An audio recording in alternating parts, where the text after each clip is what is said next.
Building your relationship with angels begins right here, right now. Whether you've been connecting with your angels for years or maybe this is completely new to you, you are right on time.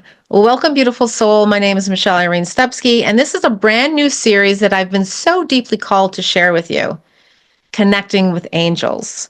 This isn't just another podcast series. It's a homecoming. For me, this is my roots. This is where it all began. It's an awakening. It's a remembering of what your soul has always known, that you are being held, you are being guided and deeply loved by unseen forces walking beside you every single day. In episode 1, we explored one of the most powerful ways that our angels, spirit guides, and loved ones visit us. It's through our dreams.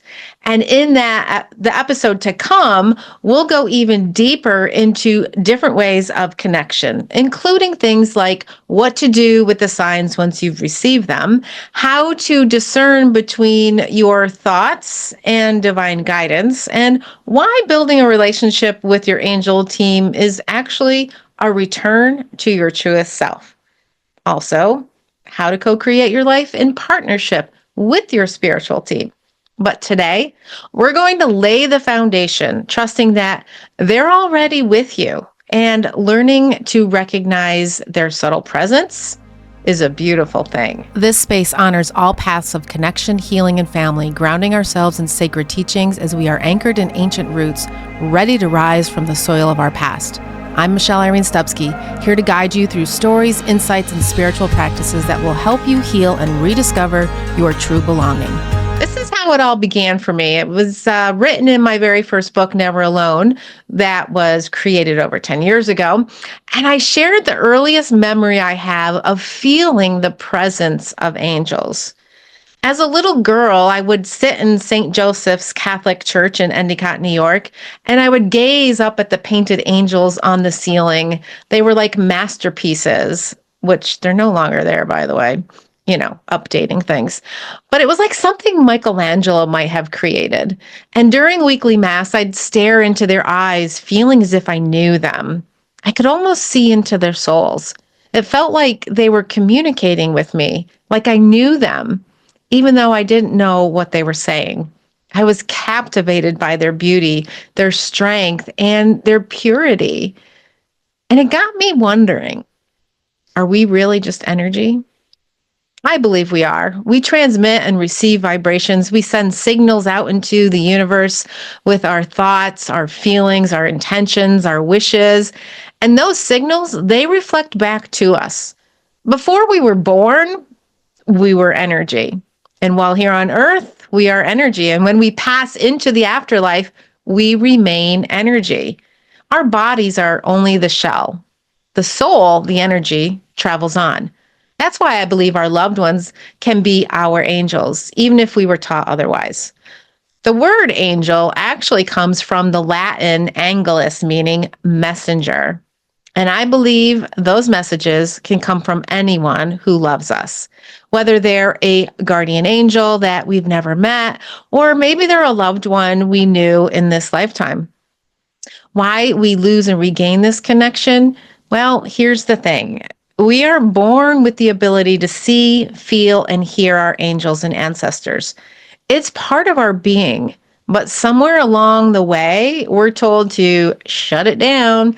It's not real. It's just your imagination. People will think you're crazy. And eventually, we stop listening. But here's the truth. Like any muscle, this gift can be strengthened. The more you use it, the stronger it gets. If you don't use it, you actually lose it. So talk to your loved ones out loud or in your mind. They hear you. And the more you acknowledge them, the easier this communication becomes to recognize when they're replying. So here are some ways to step into the connection with your angels. Number 1, just believe. This is the foundation. 2, ask for protection from the white light. Your guardians can shield you from negativity, but you must invite them to do so. And number 3, ask for a sign. If you don't recognize the signs they send, ask for something that you'll understand more easily. 4, don't push the connection. It happens when the time is right. when both you and your angels are ready to coexist. Now, how do angels communicate? Well, they have their own language, and it's not always in words or sentences. Their messages, they come through feelings, symbols, signs, synchronicities, dreams, and those sudden, I just knew moments. Here are some common signs. Repeating number sequences like 111, 444, 555, white feathers found in unexpected places, sudden temperature changes, or music that speaks directly to your heart. Maybe the lights are flickering or technology is glitching out on you in meaningful moments. And then all of a sudden, coins begin appearing in strange places and repeated visits from butterflies and dragonflies or birds. And then there's special fragrances like roses and frankincense. But here's what's important. It's not just about noticing the sign. It's about what you do with it. What to do with when you receive a sign is such a profound way to respond to your connection. It's a sign to pause, to acknowledge, and to say thank you. Breathe it in. Let your heart open. And then ask, what message are you trying to show me? Then wait for the whisper. It might be a thought, a feeling, or an inner knowing. There may not be an answer, and that's okay. This is how you begin a dialogue, not a one-way asking for signs relationship, but a soul-to-soul communion. And when you treat the sign as sacred, the connection begins to deepen. So here's my suggestion for you for this week. Start an angel sign journal. Every time you experience something that feels like it might be divine timing or angelic communication, just write it down. What happened in that moment? How did it make you feel? What were you thinking about at the time that this happened? Did you ask for something?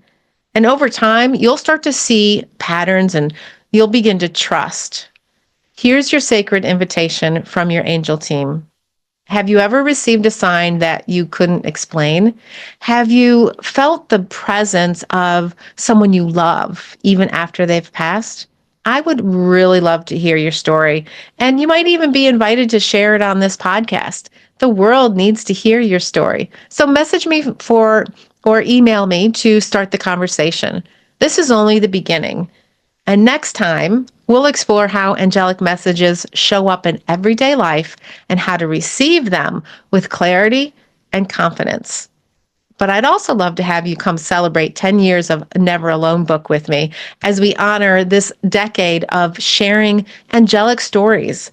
I'm gifting you a free PDF copy of my very first book, yes, Never Alone. For the past 10 years, this book has touched hearts and lifted spirits across the globe with over 75 extraordinary true angelic stories, and I added a few more. They're real accounts that illuminate the subtle yet powerful signs of divine presence in our lives.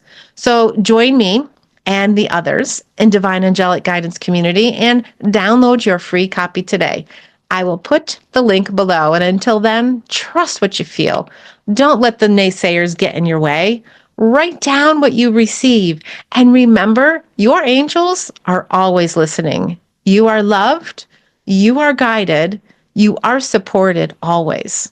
I'll see you next time.